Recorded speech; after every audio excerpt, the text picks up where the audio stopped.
Super duper doo, how are you? I hope you are amazing. And it's one of those things that I say to people when I meet them for the first time, as you do every day, I'm sure. How many people do you say hello to every day? And we say, or we ask this ridiculous question, how are you? And have you ever asked, how are you, and wished that you didn't ask? Because you get a big long list of, I'm sick, I'm tired, I'm stressed, I've got a sore foot, I've got a headache, my kids are giving me a hard time, I haven't got enough money, my relationship's crappy, and people will tell you exactly how they are. So here's a quick tip if you don't want to put that rubbish into your life, and other people's rubbish, could it waste your time, could it infect your head, could it be negative? And of course the answer is yes.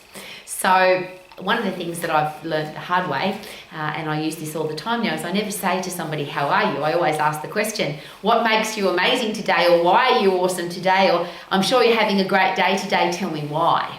Because I like to plant positivity into people's heads rather than, how are you? And then hear the big long list of all the terrible things that are going on in their life. Because very rarely does somebody say, I'm amazing, I'm awesome, my life is fantastic, I'm the pot of gold at the end of the rainbow and the rainbow.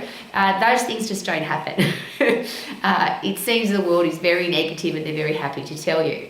One of the expressions in Australia and New Zealand that's very common is not too bad. Well, that's bad, but not too bad. Very negative statement. Why am I sharing this with you? There's two things. One is, if you put negativity into your life, is it possible that it will infect your head? And if you are sharing your negativity with other people, will it infect their head? So I can't control what other people say. I try to by saying, would you like to tell me why you're amazing today, rather than how are you? But when people ask me how I am, and this is a very personal thing, but even if I'm sick or tired or stressed or I've got something terrible going on in my life, I would rather die, and I'll give you a better one. I've got a large shoe collection because I love shoes. I would rather eat every single one of my pairs of shoes by hand, shoving them into my mouth, than telling somebody I'm sick or I'm tired or I'm miserable, I'm depressed, or something's going on in my life that's terrible. And the reason for that, then there's two big reasons. One is I don't want to add negativity into somebody else's life. And what's going on in my life, if it's crappy, is not going to help somebody else's life. There might even be some people that are happy that my life is crappy. The second and far more important part to that is, if I tell people I'm sick, I'm tired, I'm stressed, I'm miserable, I hear it. And if I say that, if I meet 100 people in a day, which is not unusual for me, and I say every single time, I'm sick, I'm tired, I'm miserable, I'm depressed, I keep putting that into my headspace. Now, it's interesting because I've been banging on about this for a very long time. I learned a very long time ago, number one, that most people don't care what's going on in your life. And I'll rephrase that because that sounds harsh. But when somebody tells you that they're sick or they're tired or miserable or depressed or something terrible is going on in their life, do you think to yourself, wow, that's really bad, I'm going to stop everything that I'm doing and try and help that person fix their challenge? Usually not. Usually it's, and I ask this question very regularly when I do professional speaking to large groups of people. I always ask the question, if you ask somebody, how are you, and they tell you, I'm sick, I'm tired, I'm miserable, I'm depressed, do you enjoy that? And there's always a resounding, hell no! Nobody wants to hear about other people's stuff. And wouldn't it be nice, instead of sharing our stuff with other people, we shared positivity, optimism, solution finding, just something positive.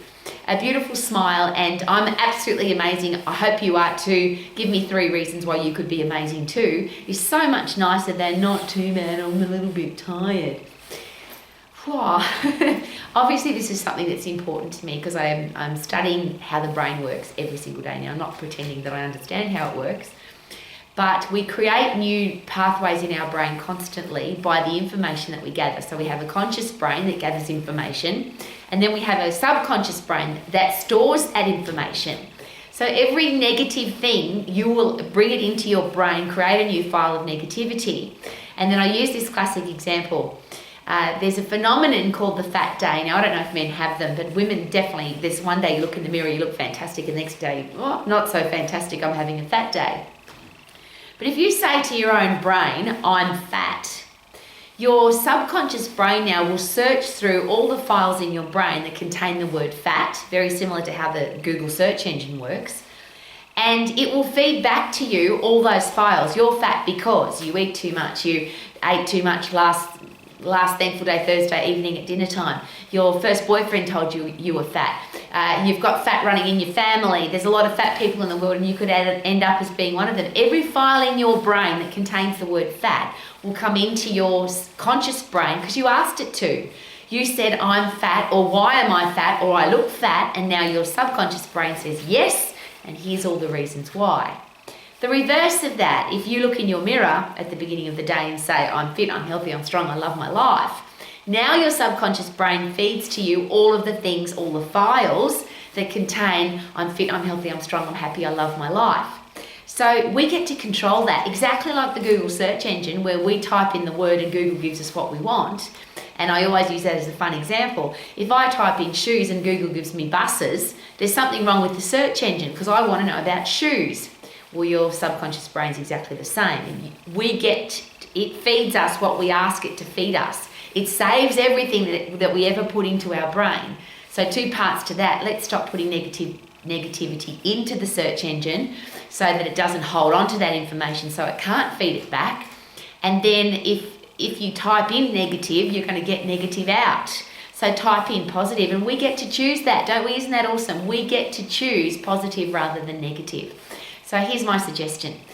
If you want your life to be happy, positive, a solution, and you want to be known as a solution-finding, optimistic person, then is it possible that you've got to put that stuff into your brain and that's what you've got to give out to the world, rather than I'm sick, I'm tired, I'm depressed, I'm miserable. How about I love my life, I'm healthy, fit and strong, and even if you're not yet, could it be good to tell your brain the truth in advance so that you could actually wake up every day living your life to the max. Super duper doo, how are you? Living my life to the max, healthy, fit and strong and positive. Woo!